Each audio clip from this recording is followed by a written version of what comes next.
আসসালামু আলাইকুম, সবাইকে স্বাগত জানাচ্ছি আমার দেশ মিড ডে নিউজে। সঙ্গে আছি আমি মাহবুবুর রহমান ইমন। শুরুতেই সংবাদ শিরোনাম। ব্রিটিশ প্রধানমন্ত্রী কিয়ার স্টারমারের পদত্যাগের ঘোষণা। প্রধানমন্ত্রীর মালয়েশিয়া সফরে 9 খাতে সহযোগিতা বাড়াতে ঐক্যমত্য দুদেশ। একটি সমঝোতা স্মারক স্বাক্ষর। দুটি এক্সচেঞ্জ অব নোটস বিনিময়। ইরান যুক্তরাষ্ট্র চুক্তি সফল হলে নেতানিয়াহুর রাজনৈতিক ভবিষ্যৎ শেষ, দাবি পাকিস্তানি প্রতিরক্ষা মন্ত্রীর। 10টি মার্কিন প্রতিষ্ঠানের উপর রপ্তানি নিয়ন্ত্রণ আরোপ করল চীন। মুচলেকায় মুক্ত চাঁদাবাজির অভিযোগে আটক এমপি পুত্র। যুবদল থেকে বহিষ্কার। শিবির নেতা হত্যাকাণ্ডে বহিষ্কার হলেন আরেক যুবদল নেতা মুকুল। শুনছিলেন সংবাদ শিরোনাম, এবার বিস্তারিত। তীব্র রাজনৈতিক চাপ ও জনপ্রিয়তা হ্রাসের মুখে যুক্তরাজ্যের কিয়ার স্টারমার প্রধানমন্ত্রীর পদ ও ক্ষমতাসীন লেবার পার্টির নেতার পদ থেকে পদত্যাগ করবেন বলে ঘোষণা দিয়েছিলেন। উল্লাস ও করতালির মধ্য দিয়ে স্টারমার তার স্ত্রীকে সঙ্গে নিয়ে 10 নং ডাউনিং স্ট্রিট থেকে বের হয়ে জনসম্মুখে পদত্যাগের ঘোষণা দেন। এর মাধ্যমে দলীয় প্রতিদ্বন্দ্বী অ্যান্ডি বার্নহামের কাছে সুশৃঙ্খলভাবে ক্ষমতা হস্তান্তরের পথ সুগম হলো। এতে এক দশকের মধ্যে সপ্তম প্রধানমন্ত্রী পেতে যাচ্ছে যুক্তরাজ্য। মালয়েশিয়ার প্রধানমন্ত্রী তারেক রহমানের প্রথম রাষ্ট্রীয় সফরে দুই দেশের সম্পর্ক আরো শক্তিশালী করার লক্ষ্যে বাণিজ্য, বিনিয়োগ, প্রযুক্তি, শ্রমবাজার, শিক্ষা, প্রতিরক্ষা ও আঞ্চলিক সহযোগিতা সহ 9টি গুরুত্বপূর্ণ খাতে অগ্রগতির সিদ্ধান্ত হয়েছে। সফর শেষে আয়োজিত প্রেস কনফারেন্সে প্রধানমন্ত্রীর উপদেষ্টা ও প্রধানমন্ত্রীর কার্যালয়ের মুখপাত্র মাহাদি আমিন এসব তথ্য জানান। তিনি বলেন, প্রধানমন্ত্রী তারেক রহমান দায়িত্ব গ্রহণের পর প্রথম বিদেশ সফর হিসেবে মালয়েশিয়া সফর করেছেন। মাত্র 18 ঘন্টার সংক্ষিপ্ত এই সফরে তিনি মালয়েশিয়ার প্রধানমন্ত্রী দাতো সেরি আনোয়ার ইব্রাহিমের সঙ্গে দ্বিপাক্ষিক বৈঠক সহ বেশ কয়েকটি গুরুত্বপূর্ণ কর্মসূচিতে অংশ নেন। প্রেস কনফারেন্সে জানানো হয়, ত্রয়োদশ জাতীয় নির্বাচনে বিজয়ের পর প্রধানমন্ত্রী তারেক রহমানকে অভিনন্দন জানানো বিশ্ব নেতাদের অন্যতম ছিলেন মালয়েশিয়ার প্রধানমন্ত্রী আনোয়ার ইব্রাহিম।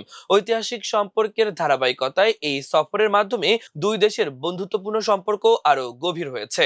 মালয়েশিয়ার আমন্ত্রণে কুয়ালালামপুর আন্তর্জাতিক বিমানবন্দরে পৌঁছালে প্রধানমন্ত্রী তারেক রহমান ও তার সহধর্মিণী ডাক্তার জুবাইদুর রহমানকে স্বাগত জানান মালয়েশিয়া সরকারের ধর্ম বিষয়ক মন্ত্রী জুলকিফলি হাসান ও তার সহধর্মিণী। পরে প্রধানমন্ত্রীকে লাল গালিচা সংবর্ধনা ও গার্ড অব অনার প্রদান করা হয়। বিমানবন্দর থেকে বিশেষ মোটর শোভাযাত্রার মাধ্যমে তাকে কুয়ালালামপুরের সাংগ্রিলা হোটেলে নেওয়া হয়। প্রেস কনফারেন্সে বলা হয়, সফরকালে প্রধানমন্ত্রী আনোয়ার ইব্রাহিমের সঙ্গে প্রথমে একান্ত বৈঠক এবং পরে প্রতিনিধি পর্যায়ে আলোচনা অনুষ্ঠিত হয়। এছাড়া প্রধানমন্ত্রী তারেক রহমান মালয়েশিয়ার রাজা সুলতান ইব্রাহিম সুলতান ইস্কান্দারের সঙ্গেও সাক্ষাৎ করেন। দুই দেশের আলোচনায় রাজনৈতিক সহযোগিতা, বাণিজ্য ও বিনিয়োগ, হালাল শিল্প, ডিজিটাল অর্থনীতি, কৃত্রিম বুদ্ধিমত্তা তথা এআই, সেমিকন্ডাক্টর, শ্রমিক কল্যাণ, শিক্ষা, পর্যটন, জ্বালানি, প্রতিরক্ষা ও নিরাপত্তা সহ বিভিন্ন বিষয় গুরুত্ব পায়। দুই দেশের সম্মতিতে 9টি খাতে সহযোগিতা বৃদ্ধির লক্ষ্যে 33টি পয়েন্টের একটি যৌথ বিবৃতি প্রকাশ করা হয়েছে বলে জানানো হয়। সফরে বাংলাদেশি কর্মীদের জন্য মালয়েশিয়ার শ্রমবাজার পুনরায় উন্মুক্ত করার বিষয়টি বিশেষ গুরুত্ব পায়। প্রধানমন্ত্রী তারেক রহমান মালয়েশিয়ার প্রধানমন্ত্রী ও রাজার সঙ্গে আলোচনায় কম খরচে স্বচ্ছ প্রক্রিয়া এবং নিরাপদ কর্ম পরিবেশ নিশ্চিত করে বাংলাদেশি কর্মজীবীদের জন্য আরো বেশি সুযোগ তৈরির আহ্বান জানান। এছাড়া বিভিন্ন কারণে মালয়েশিয়ায় অনিয়মিত অবস্থায় থাকা বাংলাদেশি কর্মীদের মানবিক বিবেচনায় বৈধতার আওতায় আনা অথবা প্রয়োজন হলে নিরাপদ প্রত্যাবাসনের বিষয়েও আলোচনা হয়েছে। দুই দেশ মুক্ত বাণিজ্য চুক্তি এফটিএ স্বাক্ষরের লক্ষ্যে আলোচনা এগিয়ে নেওয়ার বিষয় সম্মত হয়েছে। প্রযুক্তি বিনিয়োগ ও দক্ষতা উন্নয়নের মাধ্যমে শিল্প খাতে সহযোগিতা বাড়ানো এবং নতুন কর্মসংস্থানের সুযোগ তৈরির বিষয়ে আলোচনা হয়েছে।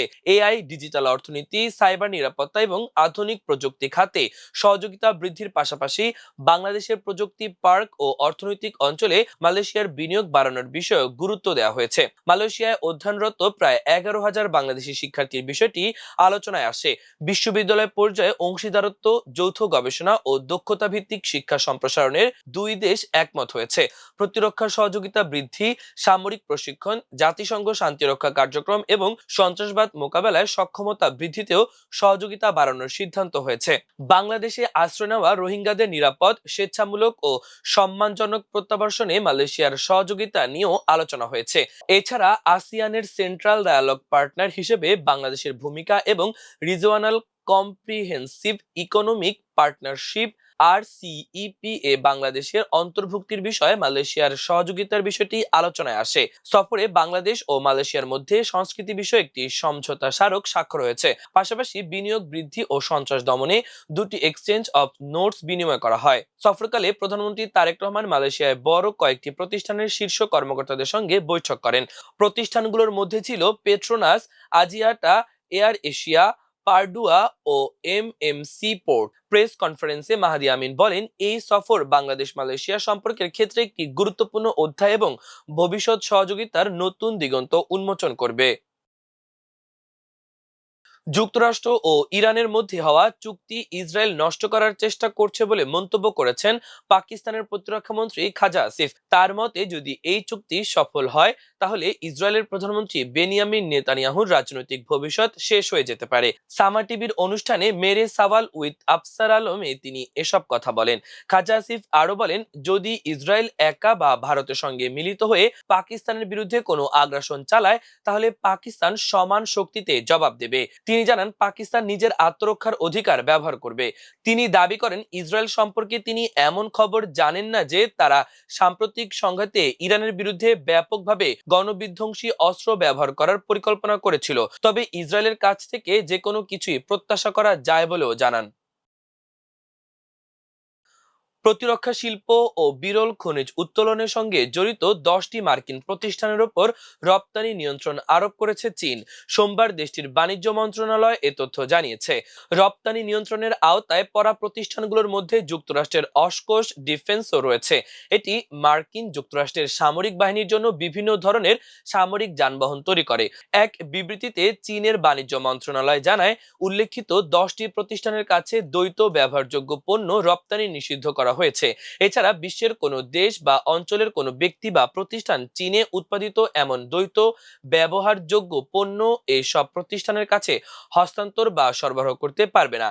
চীনের এই পদক্ষেপকে দুই দেশের চলমান বাণিজ্য ও প্রযুক্তিগত প্রতিযোগিতার প্রেক্ষাপটে গুরুত্বপূর্ণ হিসেবে দেখা হচ্ছে। চাঁদাবাজির অভিযোগে আটক নারায়ণগঞ্জ ৩ আসনের বিএনপির সংসদ সদস্য আজহারুল ইসলাম মান্নানের ছেলে খায়রুল ইসলাম সজীবকে মুচলেকা নিয়ে ছেড়ে দেওয়া হয়েছে। রোববার গভীর রাত ১:৩০টার দিকে তাকে পরিবারের কাছে হস্তান্তর করা হয়। বিষয়টি নিশ্চিত করেছেন ঢাকা মহানগর গোয়েন্দা পুলিশের ডিবি প্রধান শফিকুল ইসলাম।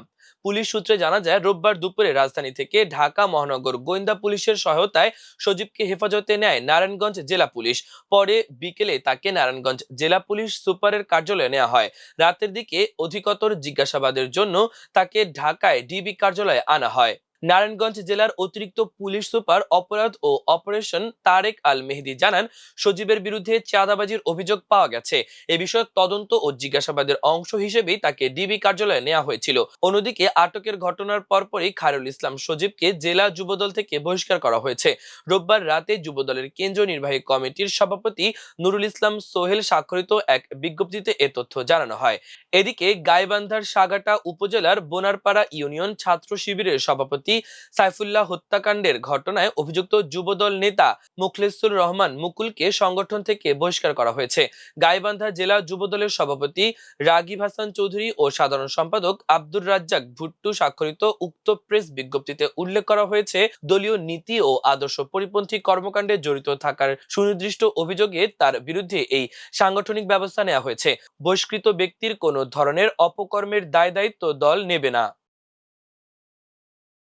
প্রিয় দর্শক, আমাদের আজকের মিড ডে নিউজের আয়োজন এ পর্যন্তই। সবাই ভালো থাকুন, সুস্থ থাকুন, আমার দেশের সঙ্গেই থাকুন। এতক্ষণ সঙ্গে থাকার জন্য অসংখ্য ধন্যবাদ। আল্লাহ হাফেজ।